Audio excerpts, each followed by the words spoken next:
Good morning students.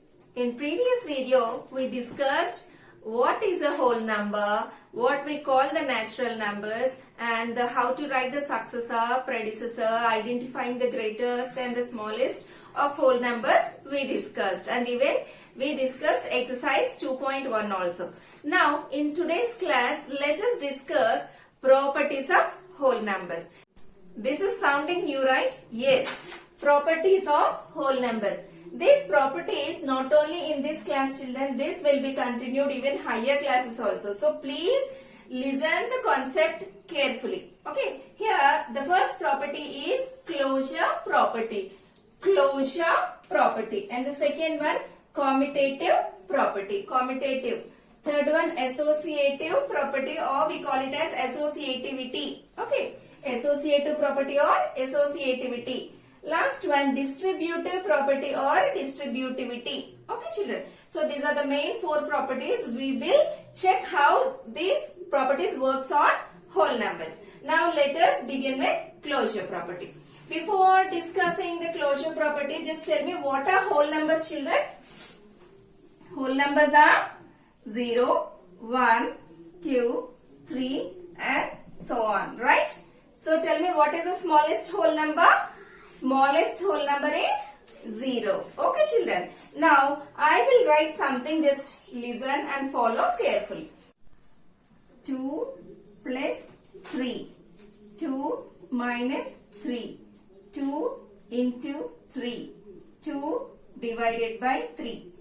I think you observed here between two whole numbers. See, 2 and 3 are whole numbers only, right? Between two whole numbers I kept operations. What are operations?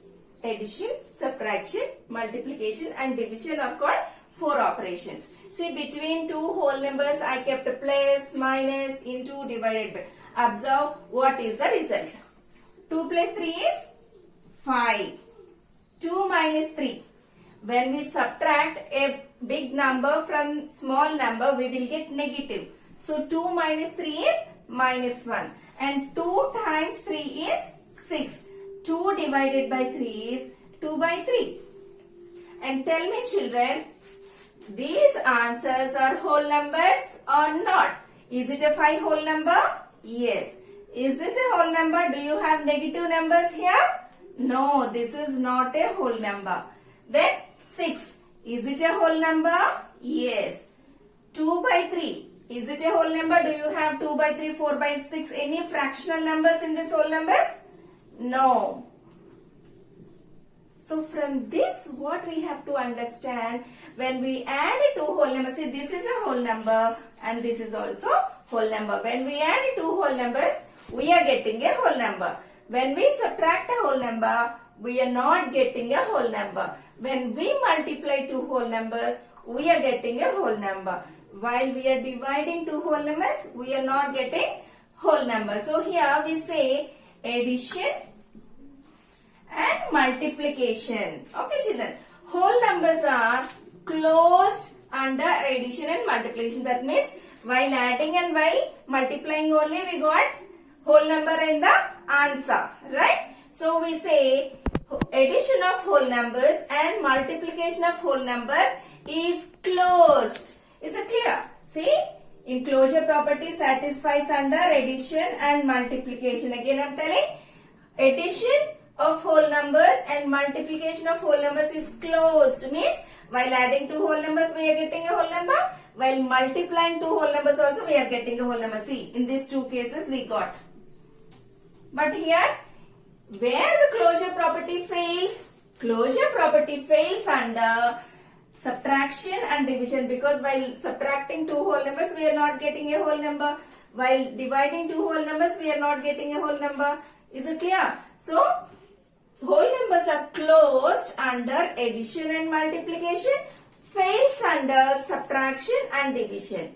Okay, whole numbers are closed under addition and multiplication. Here I have given example. 2 plus 3 is 5. 5 is a whole number, right? Yes, so addition is closed. 2 into 3. As 2 and 3 are whole numbers, while multiplying them also we got whole number only. So we say whole numbers are closed under multiplication. Now see, whole numbers are not closed under subtraction and division. Why? See the example. 2 minus 3 is, while subtracting a small number from big, we will get negative. So 2 minus 3 is minus 1. Is it minus 1 a whole number? No. So whole numbers are not closed under subtraction, because while subtracting two whole numbers, we are not getting a whole number. See the last division case.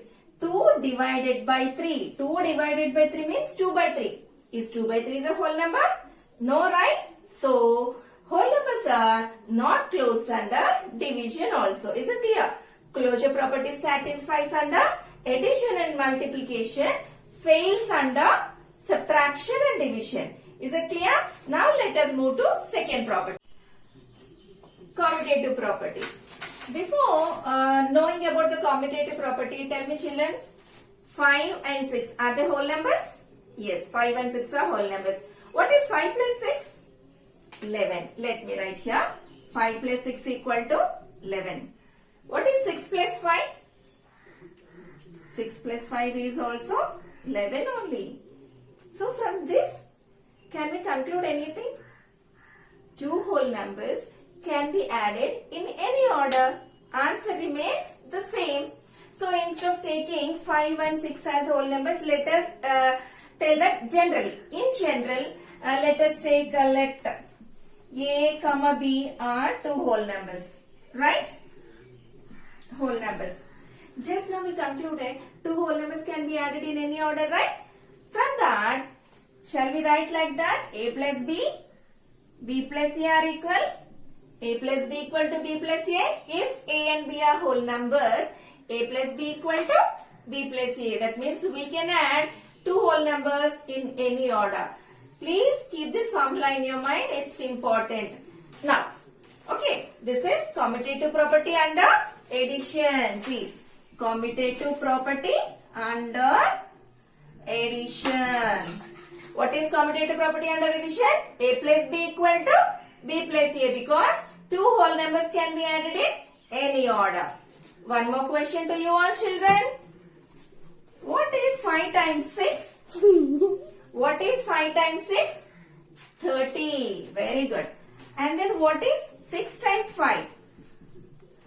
30. Right? So, can we conclude anything from this? As 5 and 6 are whole numbers, while multiplying 5 times 6 and 6 times 5 also the same, right? 5 6 are 30, 6 5 are 30. So, shall we conclude that two whole numbers can be multiplied in any order? Yes. So, let us take the two whole numbers are A and B. Then we can say A times B equal to B times A. Is it clear? A times B equal to B times A. Then what is this? This is also commutative property only. But this is commutative property under multiplication. Commutative property under multiplication. Once again, A plus B equal to B plus A. Commutative property under addition. A into B equal to B into A. Commutative property under multiplication. You may have small doubt in your mind that why ma'am explained commutative property under addition and multiplication only, why she didn't explain under subtraction and division. Let us check under subtraction. Okay. Tell me any two whole numbers children. Let us take 3 and 4. Are the 3 and 4 are whole numbers only? Yes. Now let us check 3 minus 4, 4 minus 3, getting same answer or not. 3 minus 4 is, subtracting a big number from small, we will get negative answer. 3 minus 4 is minus 1. Then what is 4 minus 3? 4 minus 3 is 1. See children, do we get the same answer? No. That means A minus B is not equal to B minus A. So that a commutative property under subtraction is not existed. Okay. Now, the same thing we will check for division also. Let us check. For division also, shall we go with 3 and 4 only? Okay. So, let us take 3 and 4 and we will check 3 divided by 4, 4 divided by 3 also. 3 divided by 4 is 3 by 4, 4 divided by 3, 4 by 3. Check it, 3 by 4 and 4 by 3 are the same. Are the same? No. So that A divided by B is not equal to B divided by A. That is the reason commutative property under division not there. Okay, so commutative property existed only under two operations, under addition and multiplication. Under addition, A plus B equal to B plus A. Under multiplication, A into B equal to B into A. Students, in this video we discussed closure and commutative property. In the next class we are going to discuss the remaining topics. Thank you.